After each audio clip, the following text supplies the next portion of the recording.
Doctor साहिबा, बहुत बहुत स्वागत है आपका हमारे चैनल में। जी धन्यवाद। मैं चाहूँगी कि आप अपने बारे में कुछ बताएं। मेरा नाम डॉक्टर निगार अब्बासी है। At present I am working as a attending consultant and critical neuro critical department of Paras HMI Patna. MBBS करने के बाद मैंने diploma and then DNB in anaesthesiology किया हुआ है, और DNB के बाद I have 5 years of experience in critical care department. तो जैसा कि हमने स्ट्रोक के बारे में बात कर लिया था, उसके बाद सिम्टम्स क्या क्या दिखाई देते हैं इसके बारे में भी बात किया था, तो अब मैं जानना चाहूँगी कि इसके जो ट्रीटमेंट होते हैं वो किस तरीके से होते हैं। देखिए, जिस तरीके से स्ट्रोक के दो प्रमुख कारण होते हैं, दो अलग टाइप होते हैं, उसी तरीके से दोनों टाइप के ट्रीटमेंट भी अलग होते हैं। जैसे किसी व्यक्ति को अगर इश्केमिक स्ट्रोक है, और इस्केमिक स्ट्रोक जो होता है, जैसे मैंने आपको बताया था कि वो ब्रेन के किसी एक हिस्से में, ब्रेन की खून की नली में एक खून का थक्का जम जाने की वजह से होता है, जिस वजह से ब्रेन के उस हिस्से में खून का जो है प्रभाव रुक जाता है, वो डैमेज होने लगता है। तो अगर किसी व्यक्ति को इश्केमिक स्ट्रोक है, जो हमें सिम्टम्स के बेसिस पे पता चल जाता है, और फिर बाद में CT MRI के ज़रिए से हमको पता चल जाता है कि उसे इश्केमिक स्ट्रोक हुआ है, तो ऐसा व्यक्ति अगर गोल्डन आवर्स के अंदर आता है, अगर 4.5 से 5 घंटे के अंदर अगर हॉस्पिटल आता है, तो उसका इलाज संभव होता है। उसके लिए हम लोग थ्रोम्बोलाइसिस करते हैं। थ्रोम्बोलाइसिस में हम लोग खून को पतला करने वाली दवा इंजेक्शन के ज़रिए से देते हैं, जो शरीर में खून को पतला करती है, और ब्रेन के उस हिस्से की नली में जहाँ खून जमा हुआ है उसको भी पतला करती है, और ताकि उसका जो ब्लड प्रवाह है, ताकि जो उसका फ्लो है ब्रेन का, वो वापस से नॉर्मलाइज हो जाए और ब्रेन डैमेज फर्दर ना हो। तो इश्केमिक स्ट्रोक के लिए थ्रोम्बोलाइसिस की व्यवस्था यहाँ पे उपलब्ध है। दूसरे टाइप का जो स्ट्रोक होता है, हेमरेजिक स्ट्रोक, जो खून की नली फट जाने से होता है और ब्लड क्लॉट ब्रेन में जम जाने की वजह से होता है, उसका ट्रीटमेंट भी अलग अलग होता है, जो पेशेंट की सिम्टम्स पे, पेशेंट की सिवियरिटी पे, पेशेंट की क्लिनिकल कंडीशन पर डिपेंड करता है। अगर किसी व्यक्ति को छोटा मोटा ब्रेन हैमरेज है, जिसे कंटूजन्स कहते हैं, या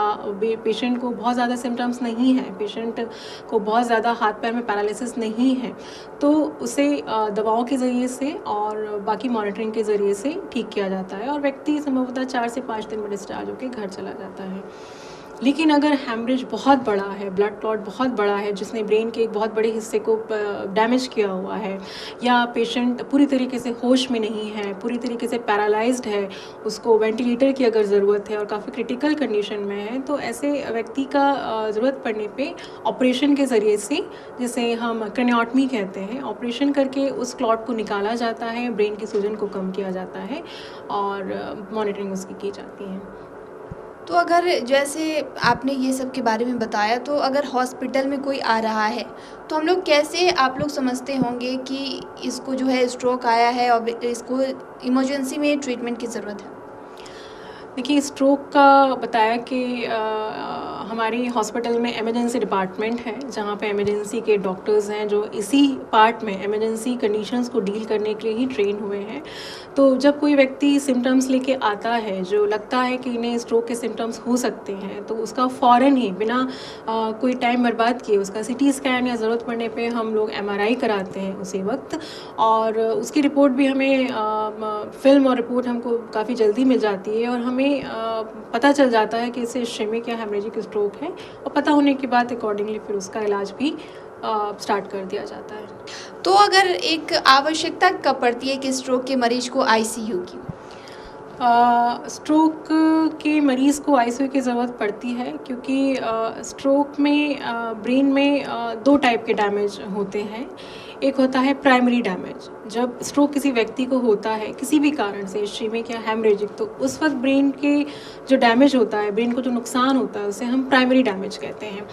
अब अगर ऐसे में किसी व्यक्ति को ब्लड प्रेशर की, शुगर की, मोटापे की, या किसी और इन्फेक्शन अगर उसे है, तो ये सारी चीज़ें उसके ब्रेन स्ट्रोक को, ब्रेन डैमेज को और बढ़ा देती हैं। तो ये सारी चीज़ें जो स्ट्रोक को और डैमेज करती और बढ़ाती हैं, इस डैमेज को हम सेकेंडरी डैमेज कहते हैं। तो आईसीयू में हम लोग ब्रेन के प्राइमरी डैमेज को तो कंट्रोल करते ही हैं दवा के ज़रिए से या ज़रूरत पड़ने पे ऑपरेशन के ज़रिए से,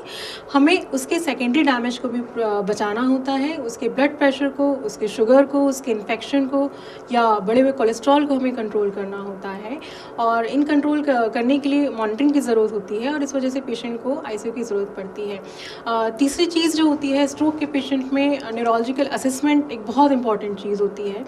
कि स्ट्रोक के पेशेंट में अगर होश सिम्टम्स अगर हैं कि पेशेंट का होश ऑलरेडी कम,